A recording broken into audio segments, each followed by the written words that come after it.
You can't really explain Venice, you can only feel it. So instead of a guide, think of this as our postcards from the city that stole our hearts.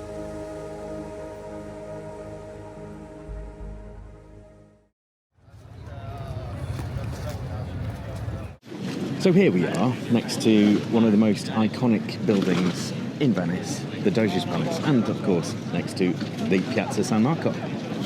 But the thing is, if you want a really good view of the Piazza San Marco, you would think that the best thing to do would be to go up the San Marco Campanile, the big bell tower. But in my opinion, it's really good to be able to see that when you're having a good view. So we're going up a different bell tower today. We're going to go up the one that's just across there on island, San Giorgio Maggiore. And just a short hop, one stop on Evaporato number 2 gets you over to the island.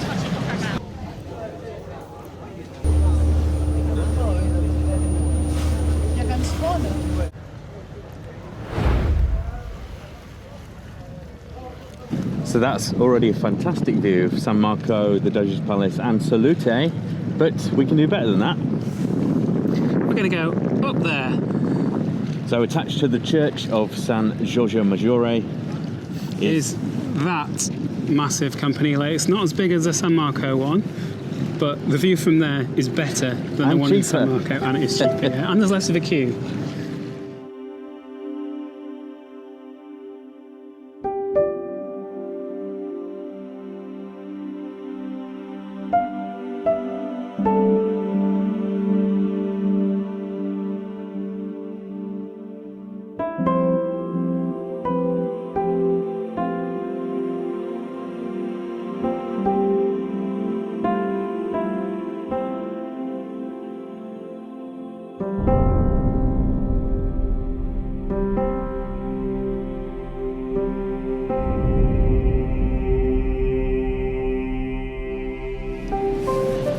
Worth it. Yeah, so a little bit of an effort to get up here.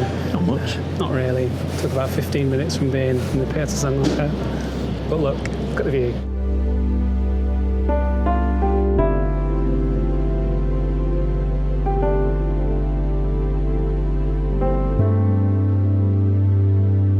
The view from every single side of this campanile is incredible. This side, we get to see our home, Lido. And from up here you can really see how it is a natural sandbar that protects Venice.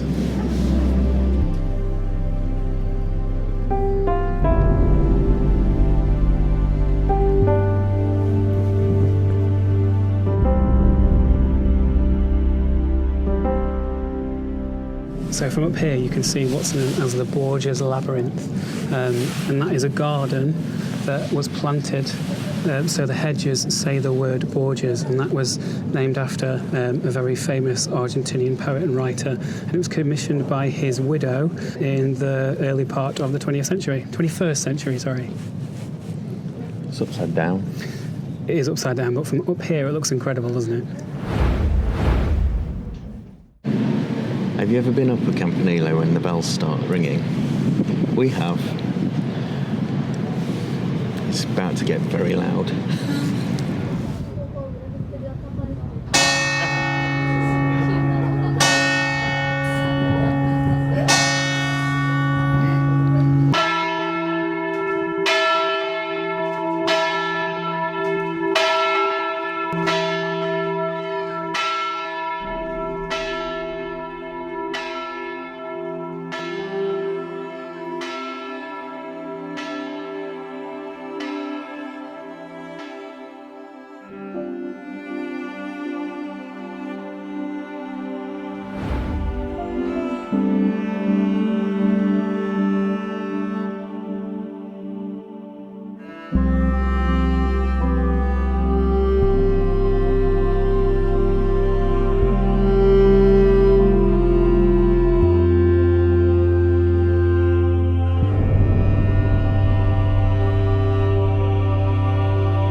That was well worth it, and to be up there when the bells chimed Very good. So they happen every half an hour, but it's midday that we were up there, and that's why we got the extended remix. I can't hear a word you're saying. I forgot to say about the facade This on the here, church. Palladio, very famous, legendary architect, designed this and many other things in Venice.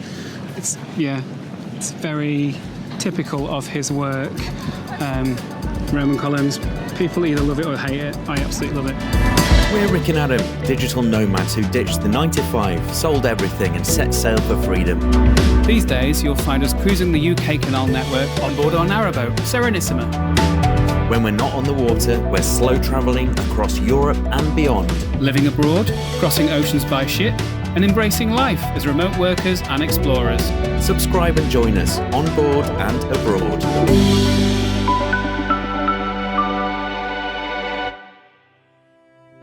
Another day in Venice. Somewhere in the lagoon, And this time we're on the way to Murano. famous for glass.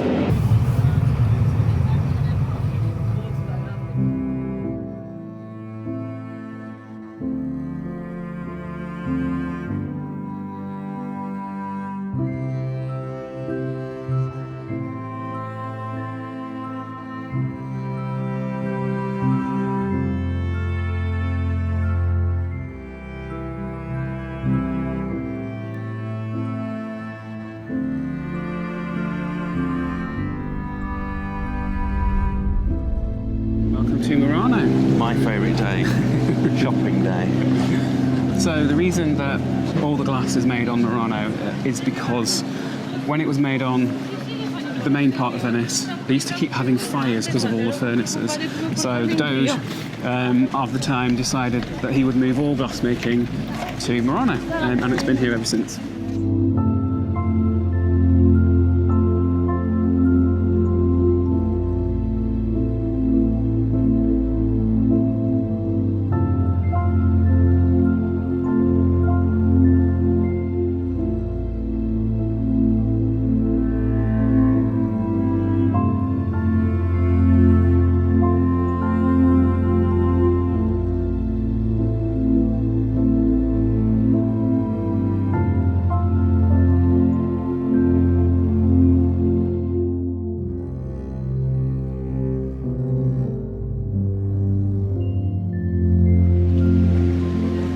Been you do it.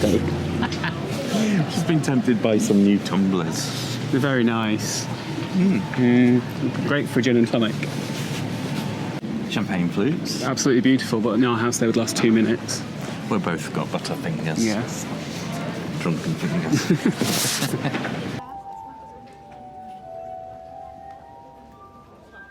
My favourite glass shop there, Luca's place. He's not in there at the moment, but we've bought many a gift from there, and he's very friendly. Purchased a present for my mum. When she saw us repairing the Murano glass one we had on one of our previous videos. Bottle stopper, yeah. She asked if we'd buy her one next time we came, so this is it.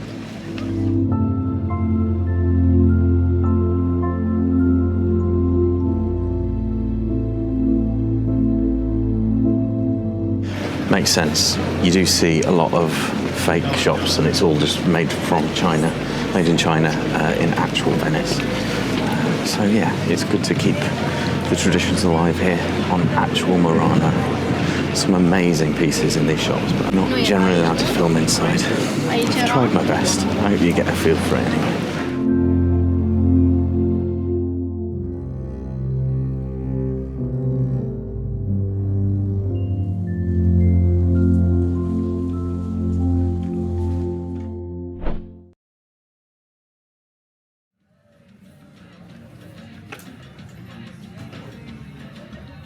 It's lovely having a beach a stone's throw away from where the apartment is, even if it's not that warm.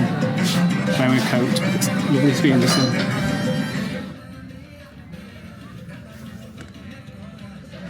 The advantage of staying on Lido, you can get the busyness of Venice, you can get all the sights there, but then just a 5 minutes walk, the other side of the Sandbar, we're here on a beach, just about to have spritzes in the sun.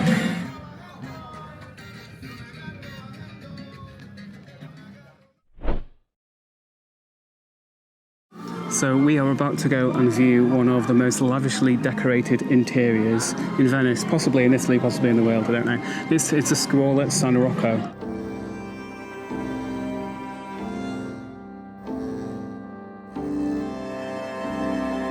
The Scuola Grande di San Rocco was home to a powerful Venetian religious guild that poured its wealth into art and charity.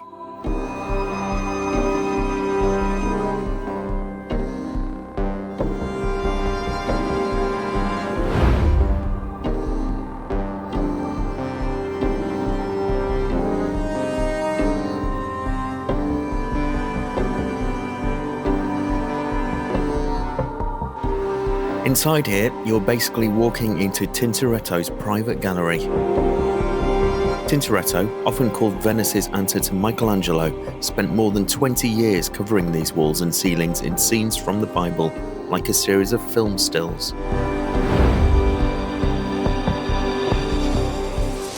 Among all these scenes in here, one of the most fascinating is his temptation of Christ.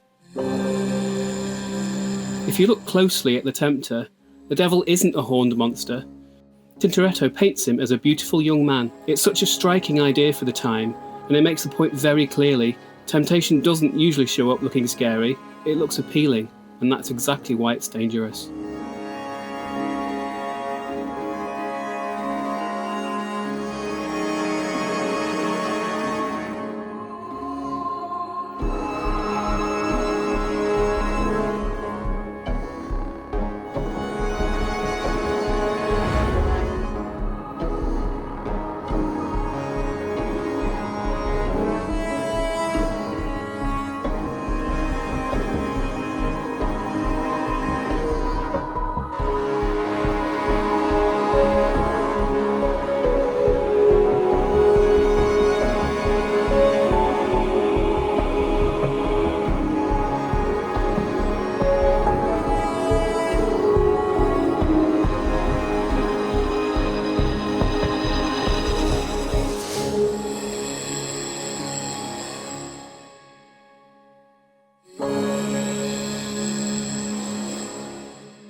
Very impressive. It's very, very impressive. We've probably been there either two or this may be our third time. Yeah. And this was the quietest time. Actually, there was hardly anyone in there, so we had these magnificent paintings to ourselves, basically as long as we wanted. Huge canvases. Yeah.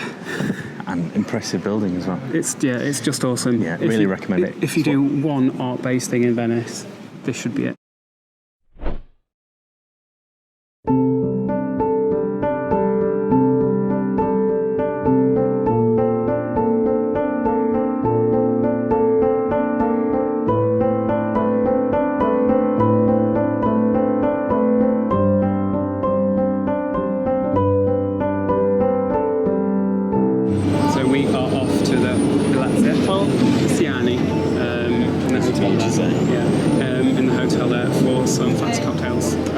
Overlooking the Grand Canal, and then we're going to do a gondola ride. And then, who knows? More fancy cocktails. It's fancy cocktail night. Oh, come along.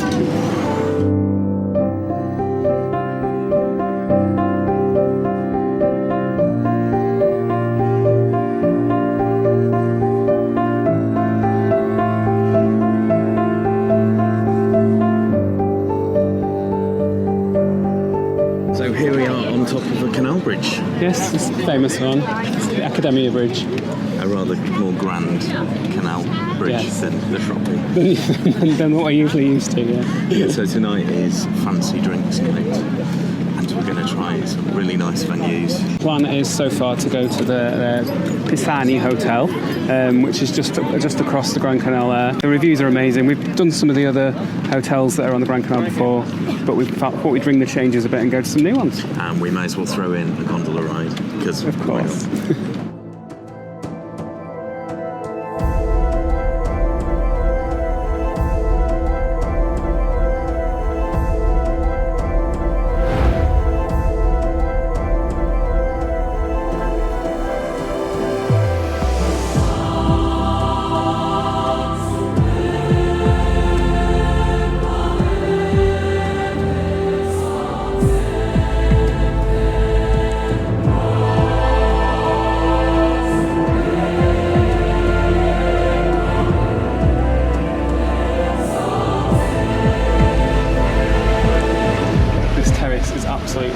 incredible. I can't believe that my eyes are seeing all the things that are around me right now.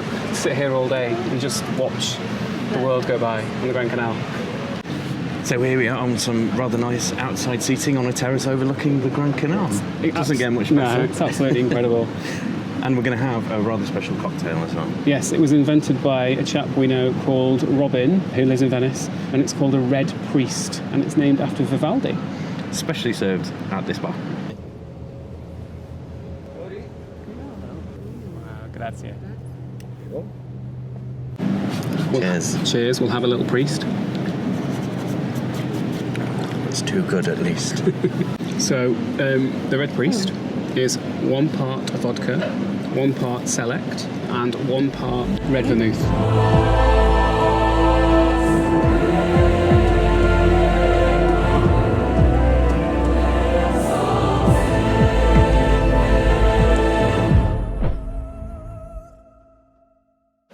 €64 for 4 of us.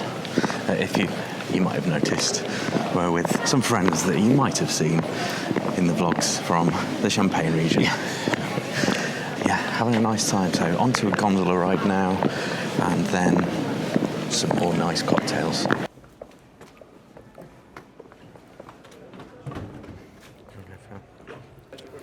Okay. I have long legs. Yes. Not a problem. Okay. And I sit there? See? Okay. Okay. Okay.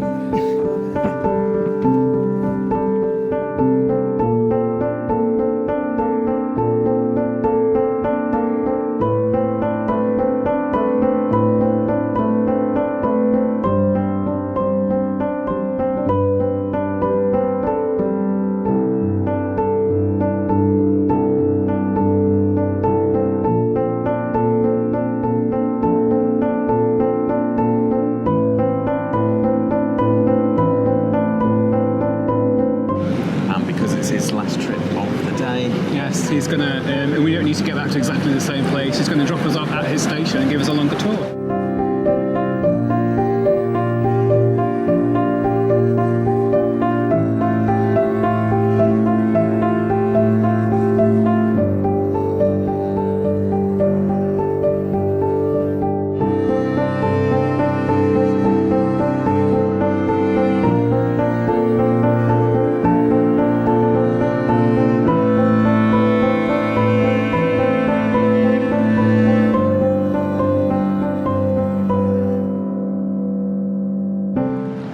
St Mark's Square and Doge, and now we're going to go under the Bridge of Sighs. It's quite incredible. Like, this is probably, I don't know how many days we spent in Venice, probably like hundreds of days in Venice. This is only the second gondola ride we've ever done. And we're going to do everything. Like, it's so cool to be doing it at sunset. It's so special.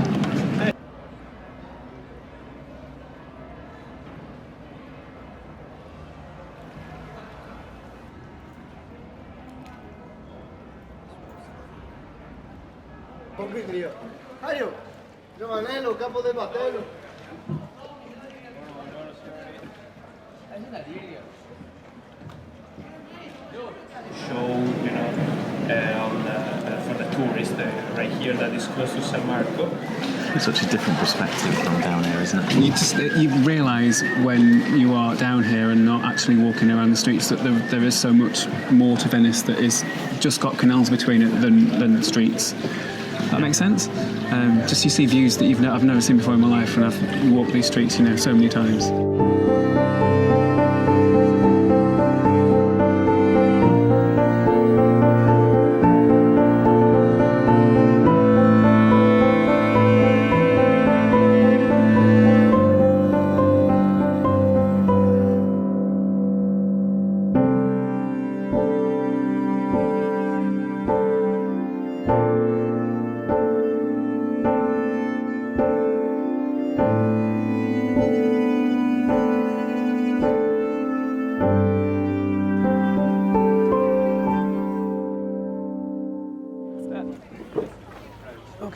Grazie.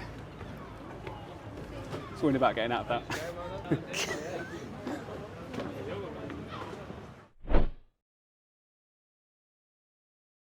Do you enjoy that? Yes. Yeah. That was very fun. And the sun's gone down. Yeah. It's So, definitely cocktail hour now. Top tip, if you're going to do that, wait until just before sunset, because it is absolutely magical to start that when it's kind of sunny and end it when it's dark. Yeah, it was really good.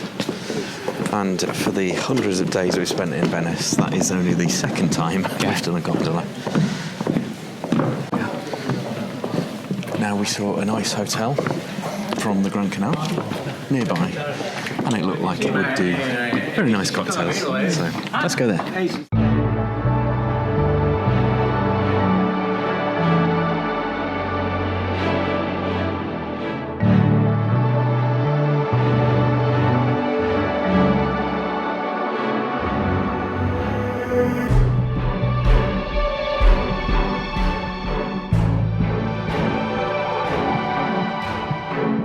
Break from cocktails. Decided to go a bit of fizz, just like an epinay.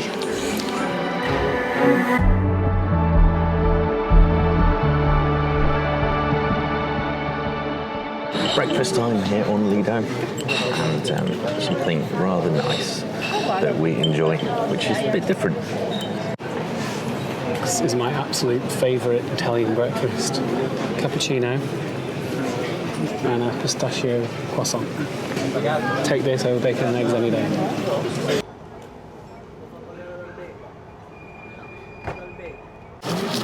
And it is pre-11 a.m, so we are allowed cappuccino in the Italian rules. And any time after 11 a.m, you just get espresso.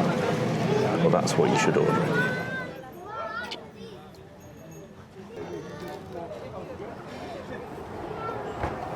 Very good.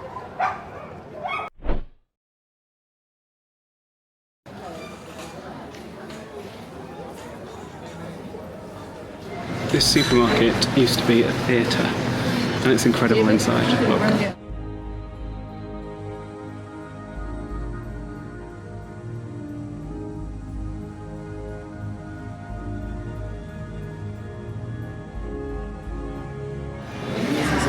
That was the stage.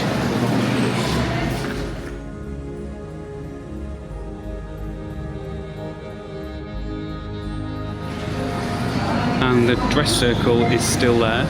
Looks like it's just used for storage now.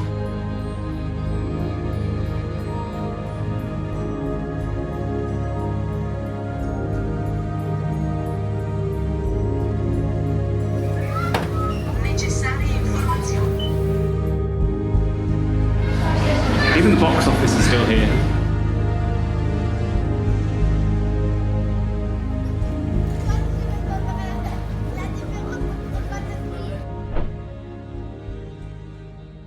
And obviously, an episode about Venetian postcards wouldn't be complete without The Piazza San Marco. Let's go there now.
So right behind us, and you can hear the orchestra, is the legendary Caffe Florian.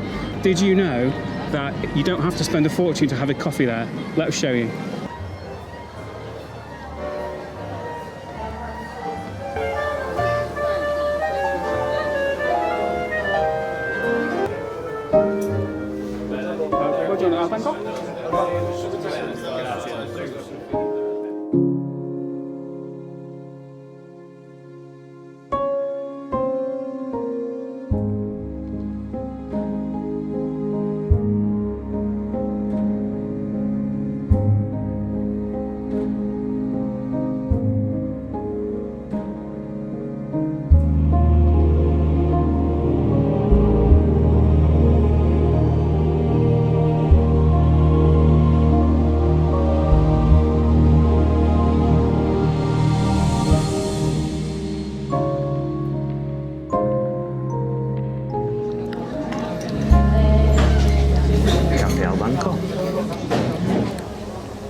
So that was €7 for 2 coffees in the legendary Caffe Florian. Bargain.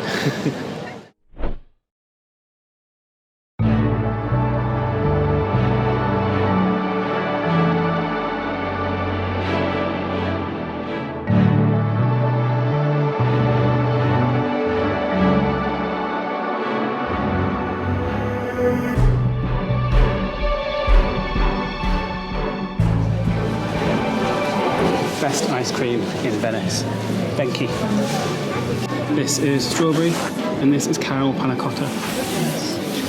This is what we're on about when we said we were lucky enough to have a Venki on the cruise ship last week. It's really good. Really, really good.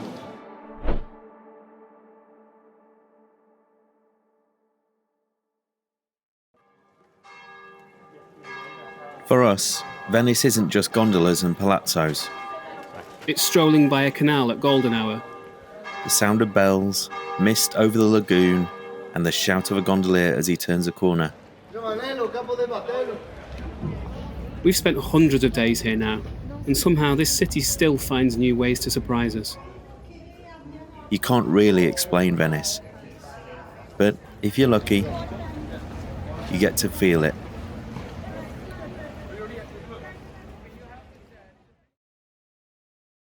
Hope you've enjoyed spending a few days with us here in Venice and seeing those picture postcard moments that you get from this beautiful city. We've had an absolutely amazing time. Every time we come, we love it a little bit more, and it reminds us why this is our favourite place on earth. But next week, it's back to the other Serenissima, our floating home. If you've liked what you've seen, please do give us a thumbs up and subscribe. It's free for you to do, but it really does help our channel. And please do continue to comment on the videos. We absolutely love hearing from you, and we do reply to everyone. Until next time. Goodbye.